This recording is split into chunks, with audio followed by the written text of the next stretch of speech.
ஒரு வார்த்தை சொல்லும் கர்த்தாவே, என் வாழ்க்கையெல்லாம் செழிப்பாகுமே. ஒரு வார்த்தை சொல்லும் கர்த்தாவே, என் வாழ்க்கையெல்லாம் செழிப்பாகுமே. ஆண்டவராகிய இயேசு கிறிஸ்துவின் இனிதான நாமத்திலே ஒரு வார்த்தை சொல்லும் கர்த்தாவே என்ற தியான நிகழ்ச்சிக்கு உங்களை அன்புடன் வரவேற்கிறோம். கர்த்தர் கிருபையாய் தந்த இந்த நல்ல நாளிலும் மீண்டும் உங்களை கர்த்தருடைய வார்த்தை மூலம் சந்திப்பதிலே மிக்க மகிழ்ச்சி அடைகிறோம். நீங்கள் எல்லாரும் சுகமாக இருக்கிறீர்களா? கர்த்தருடைய கிருபையினாலே நீங்கள் எல்லாரும் சுகமாக இருப்பீர்கள் என்று சொல்லி நாங்கள் நம்புகிறோம். கர்த்தருடைய கிருபையும் சமாதானமும் உங்கள் குடும்பங்களிலே பெருகுவதாக. நேற்றைய தினத்திலே கேள்வி நேரத்தில் கலந்து கொண்டு பதில்களை அனுப்பி கொடுத்த அனைத்து கர்த்தருடைய பிள்ளைகளையும் இயேசு கிறிஸ்துவின் நாமத்திலே வாழ்த்துகிறோம். கர்த்தர் உங்களை ஆசீர்வதிப்பாராக. சங்கீதம் 32:8 நான் உனக்கு போதித்து நீ நடக்க வேண்டிய வழியை உனக்கு காட்டுவேன், உன்மேல் என் கண்ணை வைத்து உனக்கு ஆலோசனை சொல்லுவேன்.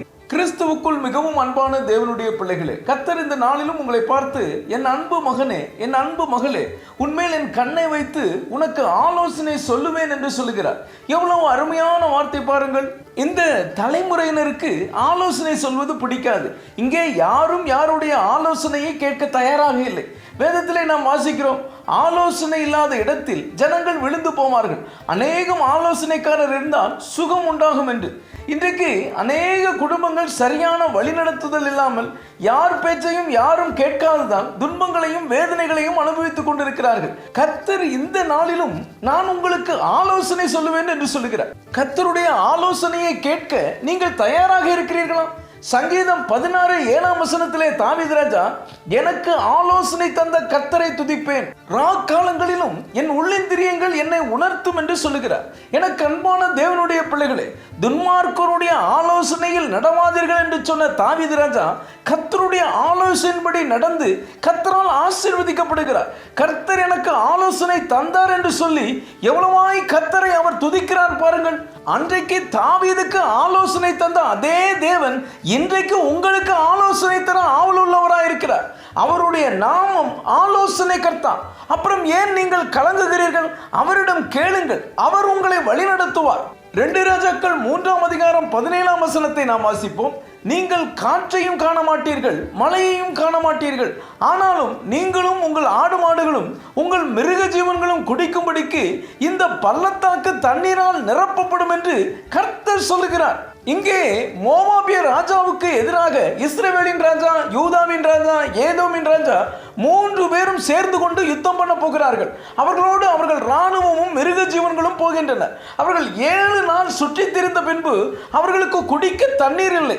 இதை பார்த்ததும் இஸ்ரவேலின் ராஜா, ஐயோ, கர்த்தர் நம் 3 ராஜாக்களையும் மோவாபியர் கையில் ஒப்பு கொடுக்க வரவழைத்தாரோ என்று கதறுகிறான். இந்த சூழ்நிலையில் யூதாவின் ராஜா யோசபாத் தேவனுடைய மனிதன் எலிசா தீர்க்கதரிசியிடம் ஆலோசனை கேட்க எல்லாரையும் அழைத்து கொண்டு போகிறார். தங்களுடைய நிலைமையை அவரிடம் சொல்லுகிறார்கள்.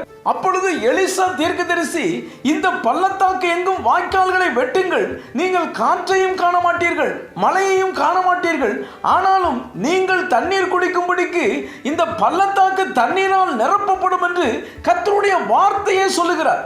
அது மாத்திரமல்ல, மோவாபியரையும் உங்கள் கையில் ஒப்பு கொடுப்பார், இது கர்த்தருக்கு அற்பமான காரியம் என்று சொல்லுகிறார். அவர் சொன்னது போலவே நடக்கிறது. அவர்களும் வெற்றி பெறுகிறார்கள். எனக்கு அன்பான தேவனுடைய பிள்ளைகளே, நீங்களும் நானும் ஆலோசனை பெறக்கூடிய ஒரே இடம் கர்த்தருடைய திரு சமூகம் மட்டுமே. பிசாசு உங்கள் காதில் தந்திரமாக ஆலோசனை சொல்லுவான். அதுவும் இல்லாமல் தீய மனிதர்களை கொண்டு நயவஞ்சகமாக பேசுவான். இதையெல்லாம் நம்பிவிடாதீர்கள். யோசபாத் ராஜாவை பாருங்கள். அவர்களுக்கு ஒரு பிரச்சனை வந்தபோது தேவ மனிதரிடம் ஆலோசனை கேட்க போகிறார்கள். கர்த்தர் காற்றும் இல்லாமல் மழையும் இல்லாமல் அவர்களுக்கு குடிக்க தண்ணீர் கொடுக்கிறார். அதே போலதான் உங்களுக்கும் அற்புதம் செய்வார். உங்கள் பிள்ளைகளின் திருமணத்தை குறித்து கேளுங்கள், என்ன படிக்க வைக்க வேண்டும் என்று கேளுங்கள், எங்கே வேலை செய்ய வேண்டும் என்று கேளுங்கள், எந்த ஊரில் வாழ வேண்டும் என்று கேளுங்கள். அவர் எல்லாவற்றிற்கும் ஆலோசனை தருவார். உங்கள் ஊழியத்தை குறித்து, உங்கள் வியாபாரத்தை குறித்து, உங்கள் தொழிலை குறித்து கர்த்தர் ஆலோசனை தருவார். எல்லாமே அவருடைய பார்வைக்கு அற்ப காரியம். எல்லா பிரச்சனைக்கும் அவரிடம் தேர்வு உண்டு. அவருடைய கண்கள் எப்பொழுதுமே உங்களை பார்த்து கொண்டேதான் இருக்கிறது. நீங்கள் கர்த்தரிடம் ஆலோசனை பற்றி செயல்படும் போது நிச்சயம் ஜெயத்தை பெற்றுக் கொள்வீர்கள். ஜெபிப்போம். அன்பின் பரலோக பிதாவே, இந்த நல்ல நேரத்துக்காக உம்மை நன்றியோடு உம்மை துதிக்கிறோம், உம்மை ஸ்தோத்திரிக்கிறோம். நான் உனக்கு போதித்து நீ நடக்க வேண்டிய வழியை உனக்கு காட்டுவேன், உண்மையில் என் கண்ணை வைத்து உனக்கு ஆலோசனை சொல்லுவேன் என்று சொல்லி நீர் எங்களோடு பேசினதற்காக நன்றி தகப்பனே. இந்த வார்த்தைகளை கேட்டுக்கொண்டிருக்கிற உடைய பிள்ளைகளாகிய எங்களுக்கு நீர் ஆலோசனை தருகிறதற்காக ஸ்தோத்திரம். ஒவ்வொருவரையும் தனித்தனியாய் குடும்பம் குடும்பமாய் நீர் ஆசீர்வதிக்கிறதற்காக ஸ்தோத்திரம். இயேசுவின் மூலம் ஜெபிக்கிறோம் நல்ல பிதாவே, ஆமென், ஆமென். இன்றைய கேள்வி, 3 ராஜாக்களும் எத்தனை நாட்கள் சுற்றி திரிந்தார்கள்? A 13, B 10, C 7, D 5.